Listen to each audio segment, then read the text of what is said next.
kesempatan dari kami cukup khususnya Kota Uji Barat, kiranya Bapak izin kami kenakan ini dan ini sebagai kenang-kenangan.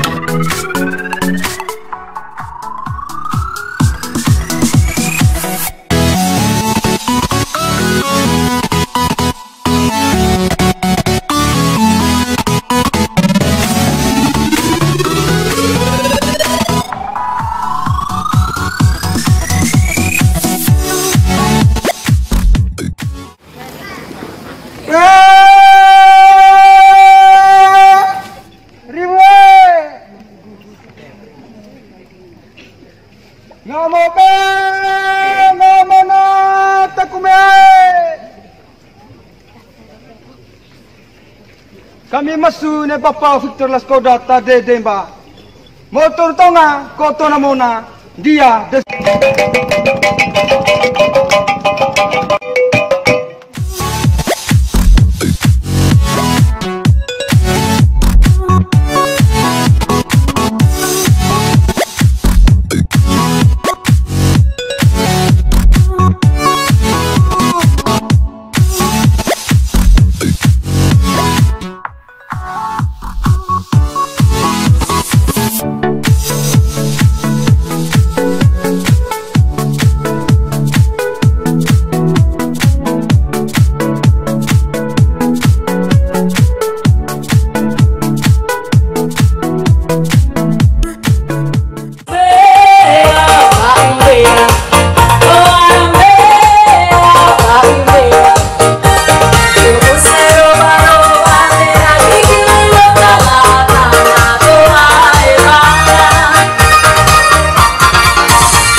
Salam, salve, Om Swastiastu, Namo Buddhaya, salam kebajikan, salam sehat buat kita. Di Kumilia Mosanua Laki Ola di Kota Uji Barat. Yang saya hormati Bapak Gubernur dan rombongan, para undangan semua, rombongan dari kabupaten kita hari ini tempat terakhir untuk acara hari ini,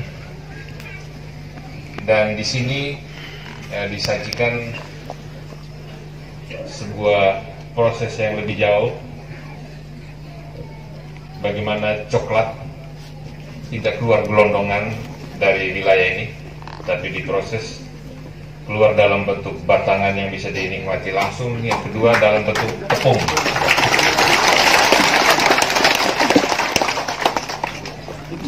Jadi produk ini pernah juga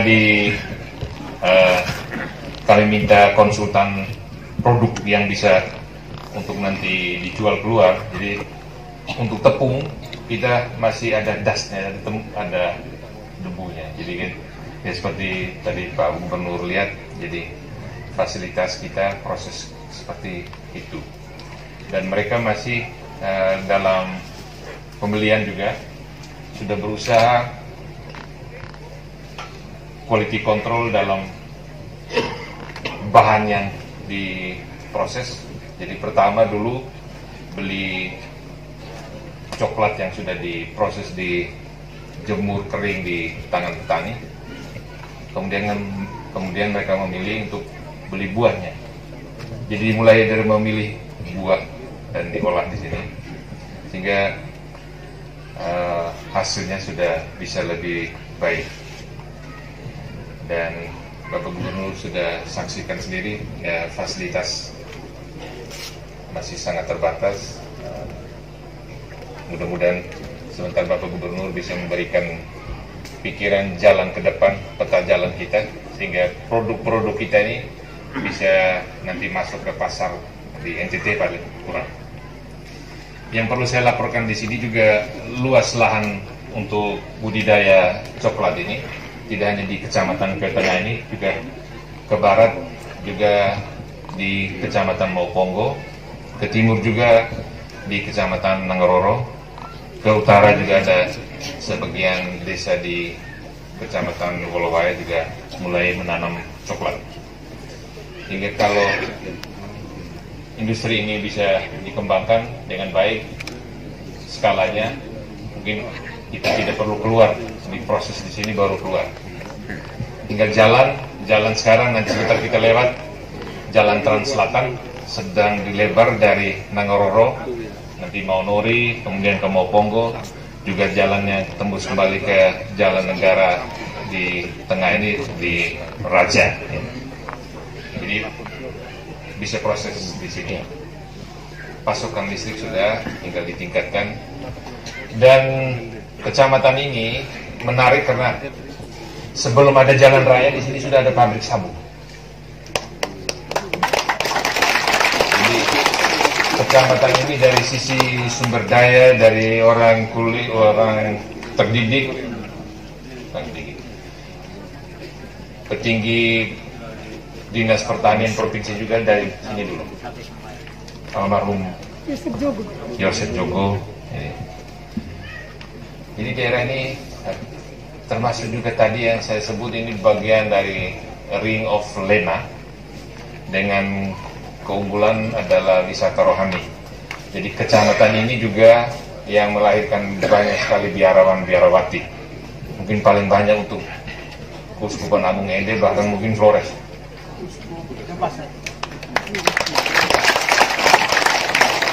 Kalau Uskup Denpasar dari tetangga sana, dari tanya saya.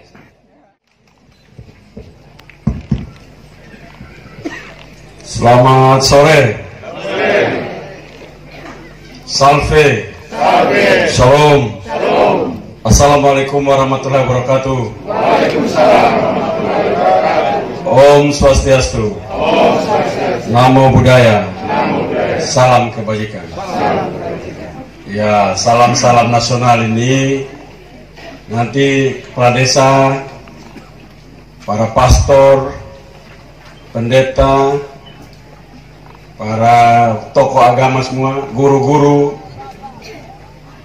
wajib untuk mengajarkan kepada seluruh anak-anak di NTT, khususnya di Kabupaten Nagekeo, lebih khusus di Kobar. Berkobar. Kenapa harus?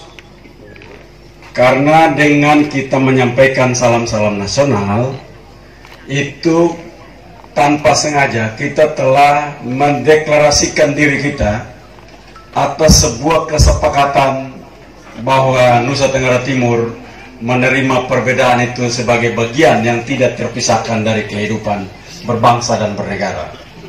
Apalagi nilai-nilai Pancasila itu dirumuskan, ditemukan dalam kontemplasi Bung Karno sebagai founding fathers di Pulau Flores, Kabupaten Ende.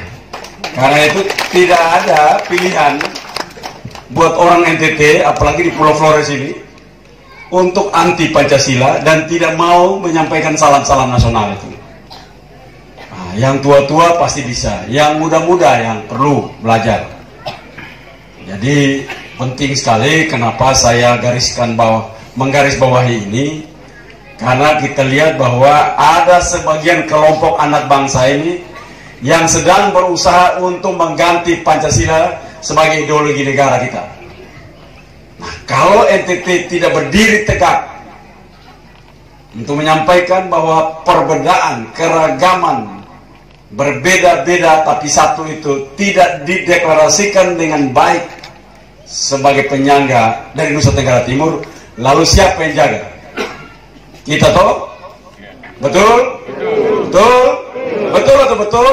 Betul. Nah, karena itu penting. Jadi salam-salam nasional itu kalau kita sampaikan tuh dengan gagah luar biasa, DPR juga harus tanggung jawab politiknya seperti itu. Partainya apapun, tapi harus bicara tentang Pancasila, sampaikan salam-salam nasional. Kalau partai politik yang anti itu, maka itu partai politik menuju pada partai yang berniat meruntuhkan negara kesatuan Republik Indonesia. Ini memang mesti diajar.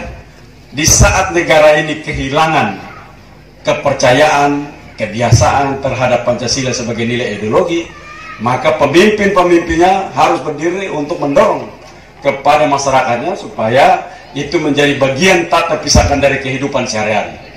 Maka relax dalam keragaman, relax dalam perbedaan, itulah disebut toleransi antara umat manusia, bukan agama. Agama itu toleransi umat manusia, karena manusianya menerima satu sama lain dalam perbedaan, dalam keragaman, dan biasanya orang anti keragaman, anti perbedaan itu tidak bisa maju. Yang saya hormati Bupati Nagakeo, Bapak Wakil datang tidak? Tidak. Bapak para anggota DPRD, Forkompinda, Bapak Kapolres, dan semua tokoh-tokoh, kepala desa, Pak Camat, para tokoh agama yang hadir, tokoh adat, para musalaki yang hadir di sini, yang saya hormati dan saya cintai. Kabupaten Nagakeo, kita tahu bahwa sore hari ini kumpul di sini alasannya coklat. Coklat itu adalah pesan cinta kasih. Kalau orang biasa pacaran, pas Valentine Day, Valentine, biasanya kasih apa? Coklat dan bunga. Nah, kalau bunga saja datang, coklat tidak datang, biasanya biasa. Ini ada di tempat lain, bukan ada di Kobar. Biasa kalau hanya bunga tanpa coklat, itu cintanya katanya kurang. Nah, tapi kalau dengan coklat malah sempurna. Itulah kenapa coklat itu menarik kita semua hari ini hadir di sini.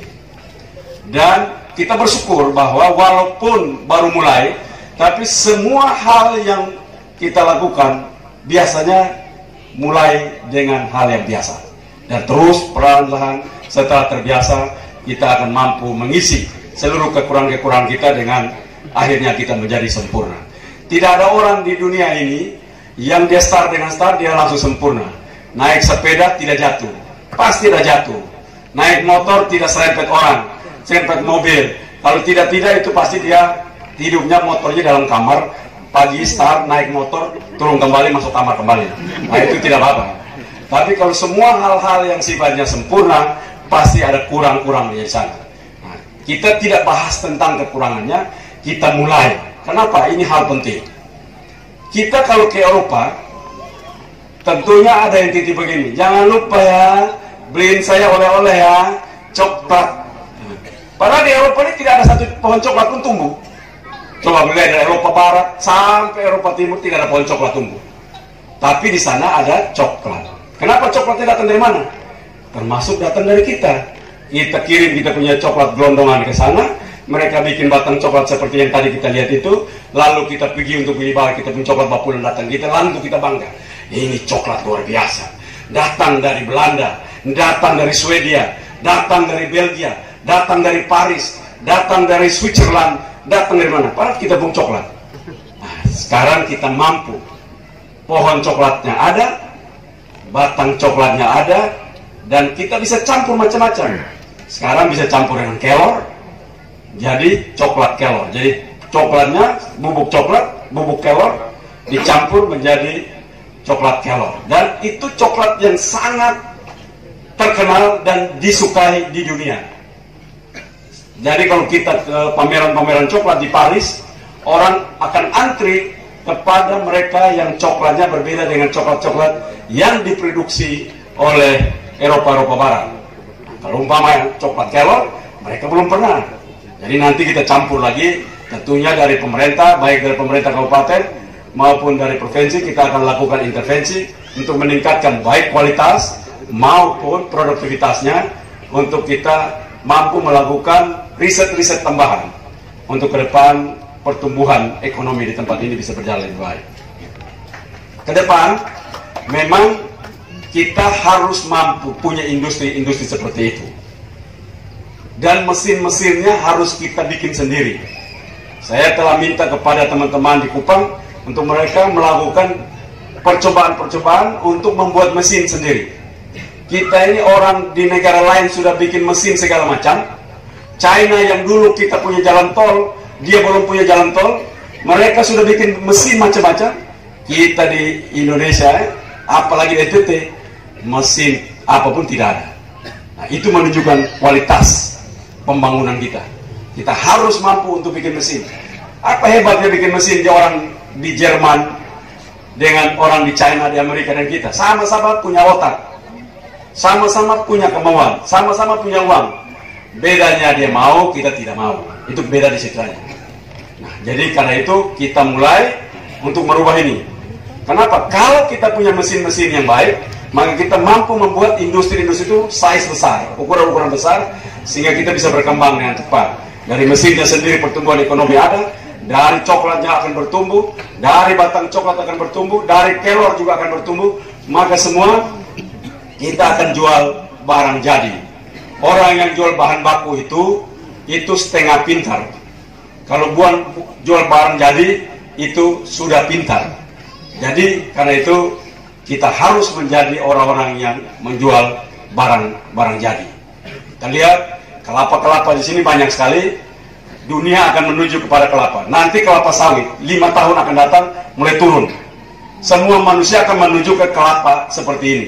Nah, dunia sekarang juga teknologi kelapa makin maju, kelapa-kelapa pendek saja. Jadi kalau orang seperti Ibu Leri itu tidak perlu panjat naik untuk ambil kelapa. Berdiri saja di bawah, dia boleh petik kelapa. Nah, untuk cepat, karena kelapa sekarang begini-gini sudah buah. Nah, kita akan menuju ke sana. Kita harus menuju, NTT khususnya Nagekeo dan Ngada, harus menuju kepada 2 hal. Selain dari coklat, dia harus juga kepada kelapa dan bambu. Ini penting. Nanti gedung-gedung tinggi berlantai 15-30 itu semua pakai bambu. Dunia sudah menuju ke bambu. Di China sudah semua menuju ke bambu. Kita juga akan pakai semua pakai bambu, tidak lagi pakai yang lain-lain. Jadi bambu menjadi kekuatan ke depan. Siapa punya bambu paling banyak, dia paling kaya ke depan. Ke bambu itu ditanam tahun ini, 7 tahun kemudian mulai panen, terus menerus tiap tahun panen. Nah, kita tanam buat generasi kita akan datang. Saya telah siapkan anggaran, total semua NTT ini kalau tanam semua sekitar 650 miliar rupiah. Kita sudah siap dengan dana desa sehingga kita tanam semua bambu dan itu akan mengisi kekurangan ekonomi kita. Kalau itu terjadi, maka satu-satunya daerah di dunia yang punya bambu terbanyak adalah Nusa Tenggara Timur. Kalau itu bisa ditanam semua. Sama juga dengan kelapa. Kelapa kita akan menuju ke kelapa karena seluruh dunia akan cari kelapa. Tidak lagi cari kelapa sawit. Minyak kelapa sawit akan ditukar dengan minyak kelapa yang punya kita kelapa hari ini. Dunia sudah bergeser ke situ. Orang tanpa informasi maka dia selalu kalah. Orang punya informasi dia akan menang. Nah, informasi-informasi seperti ini juga menjadi bagian untuk mendesain seluruh anggaran-anggaran pemerintah untuk menuju kepada hal-hal seperti itu. Jadi kalau kita ukur nanti ke depan, sambil kita punya coklat, punya kopi, tapi punya bambu, juga punya kelapa. Karena ini tanaman masa depan. Kebutuhan manusia akan menuju ke sini. Nah, saya harapkan dari tempat ini, kehadiran kita bertemu di sini, kita tidak hanya bicara tentang coklat, tapi hal-hal lain yang tadi saya sampaikan itu juga menjadi perhatian. Kami dari provinsi, saya sudah komitmen paling lambat di 2023 seluruh lahan yang sudah dibuat menjadi grand design dari teman-teman pemerhati bambu itu akan selesai 2023 tanam. Maka 2027 maka kita akan panen dan deklarasi kita bambu terbesar di dunia ada disiapkan oleh Nusa Tenggara Timur. Hari ini pemilik bambu di dunia terbesar itu di China. China yang megang rekor itu. Sekarang nanti 3 tahun akan datang NTT harus mendeklarasikan kita yang terbesar. Nah, itu perlu kerja keras, perlu motivasi, perlu dorongan, dan tentunya bagi anak muda mulai serius untuk kerja seperti itu. Kalau mama tertarik di kelapa, ya kelapa kita akan siapkan dari Dinas Pertanian, akan bicara dengan Kementerian Pertanian untuk kelapa. Jadi kelapanya berapa banyak, kita siapkan. Kelapa-kelapa yang sudah tua ini kita ganti dengan kelapa-kelapa yang kita siapkan untuk 1-2 tahun ke depan, sudah kita siapkan dengan baik. Teknologi sekarang telah memberikan kita untuk tidak seperti kelapa kita punya ibu-ibu, nenek-nenek dulu kita di kampung. Dulu kalau 1 minggu saja itu minyak kelapa tidak dipakai, rusak toh. Nah sekarang teknologi sudah masuk untuk mengatur itu sehingga tidak ada masalah. Ini sama persis dengan minyak-minyak goreng yang lain yang akan tetap sustain, akan bertahan sampai kapanpun. Dan ini tentunya teknologi itu akan diperkenalkan di Nusa Tenggara Timur. Kita siapkan untuk melakukan pelatihan-pelatihan kepada masyarakat yang punya kelapa. Kelapa ini tidak ada yang buang, semuanya pakai. Nah, jadi kalau orang punya kelapa, pasti itu orang akan kaya ke depan. Karena semuanya akan terpakai semua untuk kebutuhan ke depan. Dunia sekarang tertarik kembali ke alam. Siapa yang punya kepiting banyak di pantai, banyak penyu naik bertelur di pantai, itu akan depan pantai itu paling kaya. Karena orang akan datang lihat alam pulih kembali. Tapi kalau kepiting tidak ada, penyu tangkap, potong, makan, buang, nah ini maka manusia tidak akan tertarik. Hal-hal yang secara alami kembali, itu recovery alam kita kembalikan, maka itu harga paling mahal. Sama seperti apapun yang dulunya ada lalu hilang, lalu kita bisa kembalikan kembali, maka itulah yang paling mahal di dunia hari ini. Kita bersyukur dengan kita punya tenunan-tenunan ini barang-barang mahal, dan kita harapkan ini juga dijaga. Kalau kita bisa jaga ini semua, maka coklatnya ada, kopinya ada, bambunya ada, kelapanya ada, tenunannya ada, dan industrinya siap karena mesinnya kita siapkan. Karena itu saya harapkan nanti kami di Kupang, kami telah siapkan ahli-ahlinya. Saya punya beberapa ahli yang telah disiapkan. Mereka sedang bekerja untuk mendesain segala macam mesin. Tahun 2023 paling lambat kami punya seluruh ahli untuk riset segala hal di Kupang. Kita punya satu gedung khusus untuk meriset segala hal. Jadi masyarakat tinggal pakai, semua diriset di Kupang. Sehingga nanti tahun 2023 pertama kali menurut saya Indonesia satu provinsi punya laboratorium lengkap seperti itu.